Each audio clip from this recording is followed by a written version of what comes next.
So this episode, we're talking about wanting the soft life, but as soon as we sit down, we feel lazy. I mean, we were raised by people who never rested. Should we do a what's under our blanket? Yes. Drum roll. What is it? It's rest time.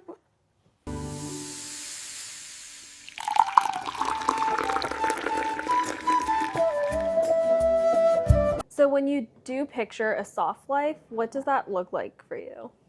I like to have a little bit of a slower morning where I can get up, maybe have some snuggles with my baby, work out, shower, take that time to really start my day. That means having the flexibility of, needing to work or having to do work on my own time.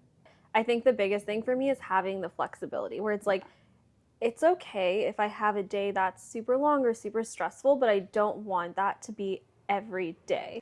If I am going on vacation, I know we've talked about vacation in previous episodes, like I want to be able to fully be on vacation. Mm-hmm. Whether I do bring my laptop or I don't, I should have that choice and the control over that. However, those days where I'm like, hey, you know what, I want to take it a little bit slower, I start to feel more anxious and guilty and lazy. I'm like, what am I doing with my life? Why am I not working hard enough to achieve my next goal? Yeah. I feel that way a lot. I think I've gotten a little bit better at it. The minute same. I'm not doing anything, I'm like fidgeting or I'm like, okay, let me try this, let me do this. But like, I've tried to get better at the fact that like, it's okay to take a break. Yeah. And it's hard to recognize. I don't remember the last time, or I actually don't even think there was a time where my parents have just taken a break and been like, okay, well, we're really tired and we're just going to take a day for ourselves. Yeah. Or we're going to rest and like just not do anything. Growing up, my parents would delegate certain work, but then I kind of learned that you delegate so that you can work harder. Yeah, you can still delegate the work and you can also rest. Yeah. Just because you have someone there doesn't mean that you need to be constantly going and never taking that step back to be like, you know what, I deserve to just sit and not do anything. Yeah, that's actually a really good point because I was watching a video recently and people were talking about how like it's really important to know where to spend your money. And they were saying that like at some point people spend their money on tasks like cleaning or maintenance and stuff because then they can use their time for other things. But in my head, it's like, oh, they're taking that time to be productive in something else. But why can't it be resting? Like sometimes it's okay to take rest. Sometimes it's to work really hard. And you need both to be able to have a holistic, balanced life. Even in grade school, I remember there were so many times, again, like homework and school were our only responsibilities, right? Yeah. So everything else was essentially like taken care of for us. We didn't have to think about it. Yeah. But school was like, this is your life. This is what you need to do. Yeah. And there were times where I would like finish my homework. I didn't really have anything else to do for the night. My dad would come around nightly and like hand us our vitamins. And as soon as I saw him coming, I would like open my textbook and flip to a me page. Too. Yeah. And just look like I was working really hard.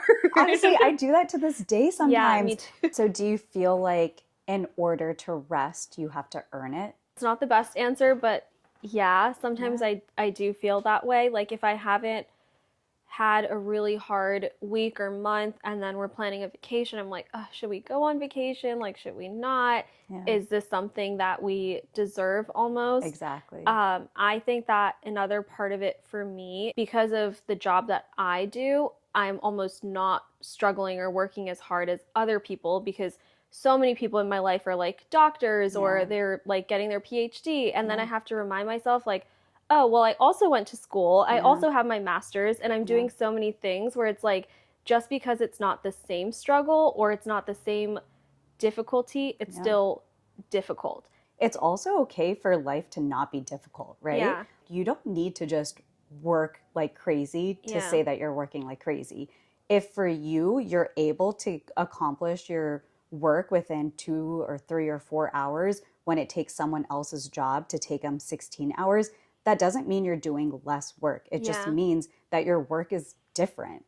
and you can't compare two people. And if you are feeling accomplished in your career, then that's what matters. Right. I would love to be the person over here being like, yeah, I work like a few hours and now I get to enjoy my life and I'm making the same as you guys. It's like, who's really winning here, right? And so it's easy to just be like, oh my God, this person had an overnight shift and I was sleeping in my bed. Yeah. Should I have been working? Should I have just stayed up and done more things? Yeah. And it's like, no, that's not your life. That's not your job. And you should be thankful that you don't have to. And it sounds crazy when you say it out loud, but I think in the moment it makes so much sense. Of course. Yeah. Of course. Literally in therapy, I was talking to her. I was like, sometimes I feel like I am not working hard enough.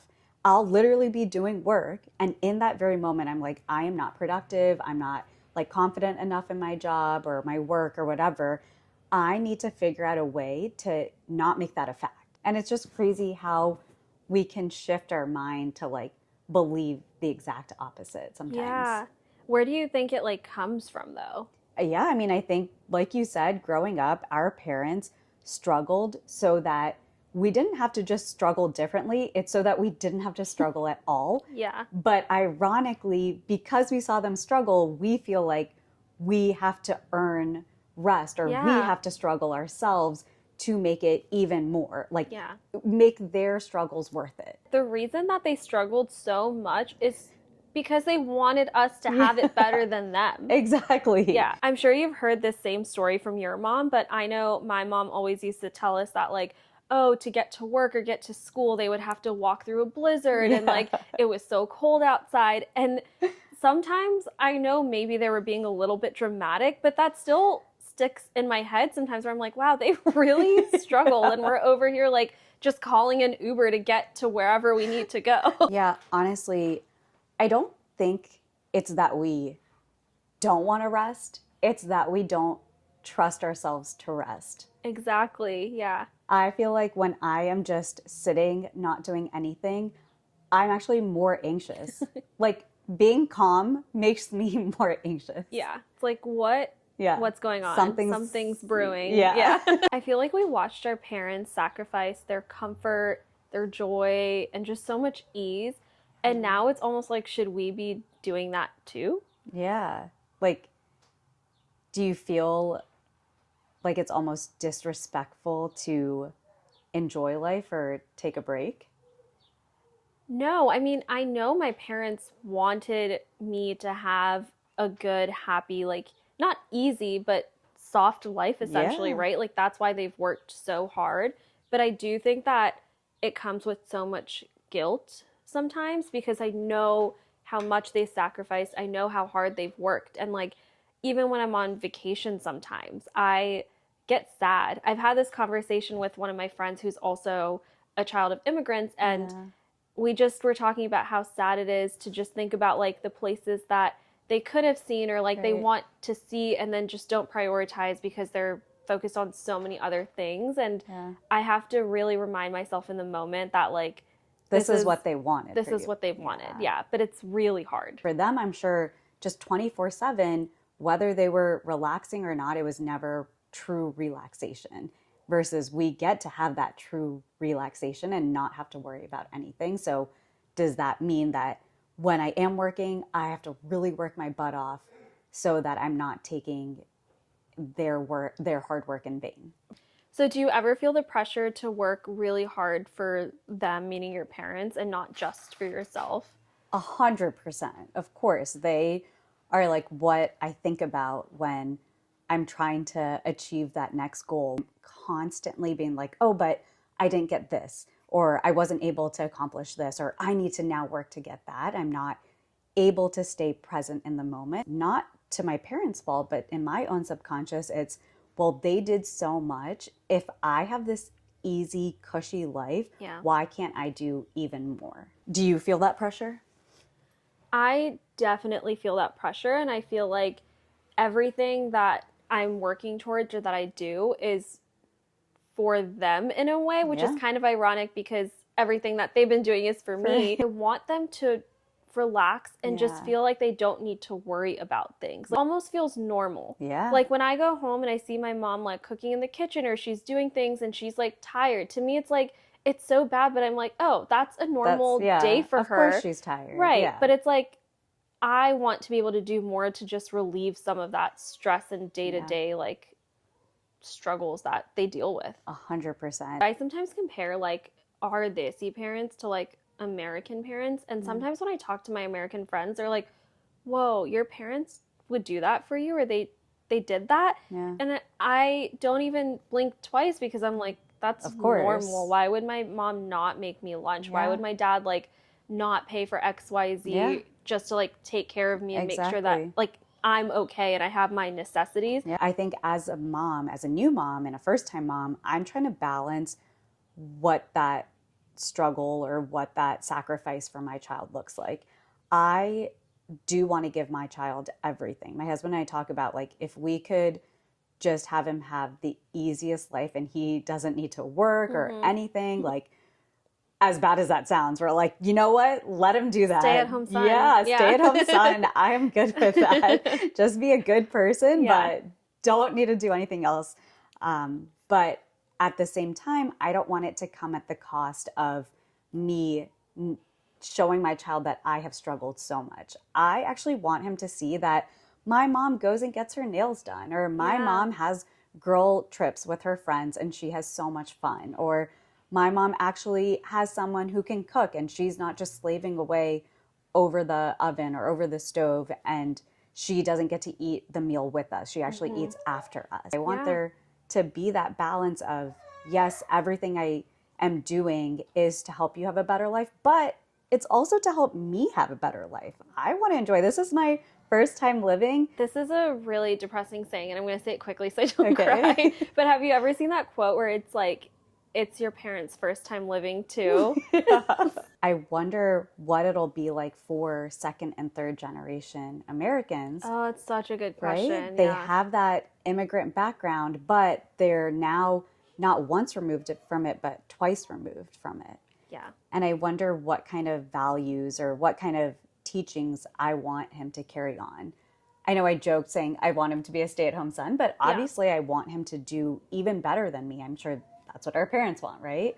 So I just don't know what that kind of looks like. And I think that's another reason why I'm so incredibly lucky that my kid will have grandparents. And it's a huge reason why I recently lost my grandma. It's been a year, but recently in my head, why I was just so devastated, not even for me, but for her great grandchild. Like he could have Yeah. learned so much from her. And I almost feel like with time, the generations will live almost like a softer and softer life, Yeah. but in a balanced way, right? Like you Yeah. said, like, yes, you joke about your son wanting to just be a stay-at-home son or whatever, Yeah. but obviously we want them to grow up with like good values and still Yeah. be a hardworking person Exactly. that can hold their own. And you know what? I think maybe it means working hard in different, or working smart, not working hard. Yes. Right? Yeah. That's why majority of Indians are doctors, engineers, and lawyers. Because they're Yeah. like, whatever you'll do, you will always have a stable job and a stable income. But now we've been able to see a lot more people in entrepreneurial roles and political roles and Yeah. artistic roles. Yeah. There's such a big world out there where people are so successful in different fields, and the Asian community is very slow to it. And I think that's just going to, really drive them up the more generations we go. But I think that part of the reason that we struggle to see some Desi representation in arts is because we weren't really allowed to do it. I mean, not that we weren't Yeah. allowed to do it growing up, but No. it wasn't a priority, right? Like Yes. us, we got to take dance classes, we got to take different like skating lessons, whatever, but it wasn't something that we would pursue or could pursue if we wanted to. I told my parents, I was like, I love dance so much. I want to be a professional dancer. And they were like, not a problem. If within this year you get to be the backup dancer for whoever, I think it was Kajol at the time, they were like, then you can do this. Which is like, first of all, I was 11. Yeah. Second of all, she's in India. Third of all, like that's so hard to do in 1 year. Yeah. But that was the thing. They were like, you know what? You prove to us in one singular year and Right. we'll let you do it otherwise. Back to school. Back to school. Yeah. In the Desi community, you're honestly a failure until you succeed, until you make it. Absolutely. I feel like this is the case for me sometimes, but do you feel like when you complain or you're speaking up for yourself, it almost feels ungrateful? Absolutely. I feel like a lot of times it just feels like I can't say no because I don't have as much going on as everyone else, and that like things are okay for me. They're not quote unquote the hardest thing ever, where it's like, oh, why can't I take on this other project or task or anything like that? Again, not to compare myself, but I do have so many like even moms around me now where it's like, oh, I see their day to day struggle, and it's like, okay, well, they're taking care of another living being. Like, I should be able to do this. And I have this conversation with my husband a lot, and we'll go back and forth. And we're both like, oh, why aren't we doing this then? We have so much quote unquote time, but then we forget about the laundry list of other things that we're doing. Yeah. And even if you don't have a laundry list of things that you're doing, if you get to just relax and enjoy, again, that doesn't take away from the time where you are doing work. Yeah. I mean, I definitely know that as a mom, as an entrepreneur, I know I have it so much easier than a lot of other people that have other jobs than me or are other moms. And if I ask them to go hang out and have a coffee, they're like, oh my God, I don't have time to even think. Like, I'm just waiting for bedtime. For a second, I'm like, oh my God, am I not doing enough for my child? Am I not doing enough? But I'm like, no, actually, I'm so lucky that I get to, have this lifestyle. Yeah. I also feel like social media plays a huge part in having to feel productive because everything on social media, again, is like the best of the best. During like my nighttime routine, I have like YouTube videos of just like a day in my life, and they're so productive. And then I reflect on my day and I was like, whoa, I could have done so much more. What did I do? And then I have to realize that a lot of times those also aren't filmed in one day. Like they film it over a couple of days. So we've talked a lot about wanting the soft life, but also feeling like we need a struggle. I'm going to give us a few scenarios and let's see if we would prefer the soft life or we're okay managing that struggle. Oh, okay. So the first one is running a mile or walking one. Soft life. Soft life, 100%. I'll walk it, yeah. I don't ever want to run. Being a stay-at-home mom or hiring a nanny? Hiring a nanny. Same, soft 100% life. hiring a nanny, soft life. Working from home or commuting in traffic? Working from home. Yeah. Cooking a home-cooked meal or ordering food? Ordering food. Same, ordering food. Building a table yourself or white glove delivery service? White glove delivery. I want my husband to be the white glove I was delivery. just going to say, my husband is the white glove delivery. I think I was like, you know what? I am an independent woman. I tried to build a chest by myself, and my husband literally had to take out every single thing because I missed 5 different steps and it was just collapsing. Props to you, though. I don't even attempt anymore. Yeah. So it seems like we really want the soft life. Yeah, clearly.